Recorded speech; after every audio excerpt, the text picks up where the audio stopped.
Hello, আসসালামু আলাইকুম। আজকে আমরা চেষ্টা করব যে শিং মাছের বড় পুকুরে কিভাবে শিং মাছ চাষ করা যায়, কিভাবে বড় পুকুরে শিং মাছ চাষ করে আমরা লাভবান হতে পারি। আমরা অনেকে জেনে থাকি যে বা জানি যে শিং মাছ ছোট পুকুরে ভালো হয়, বড় পুকুরে আসলে অনেক কষ্টসাধ্য হয়। আমরা আজকে আলোচনা করার সেটাই চেষ্টা করব যে বড় পুকুরে আপনারা কিভাবে শিং মাছ চাষ করে লাভবান হবেন।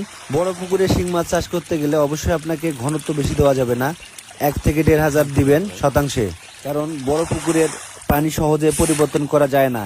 এই জন্য ঘনত্ব যত কম দিবেন মাছ পানি তত কম নষ্ট হবে।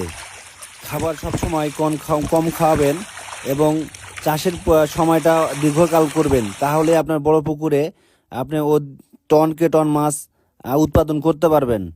শিং মাছ বড় পুকুরে ভালো উৎপাদন হয় যদি আপনি কৌশলগুলো অবলম্বন করে চাষ করেন, তাহলে আপনি ভালো লাভবান হতে পারবেন অনেক বড় পুকুর থেকেও। ভিডিওতে যে মাছগুলো দেখতে পাচ্ছেন এগুলো হচ্ছে শিং মাছ। অনেকে দেখে মনে করতে পারেন হয়তো বা এগুলো পাঙ্গাস বা অন্য কোনো মাছ। আসলে এগুলো শিং মাছ। সাইজে অনেক বড় হয়ে গেছে, কেজিতে হয়তো বা 10 থেকে 12টা বা একটু বেশি হতে পারে। তবে আমরা অনুমান করছি যে 10 থেকে 12টা বা এরকম হবে। বড় পুকুরে তারাই সফল হবেন চাষকালীন সময়ে যারা কৃপণ হতে পারবেন।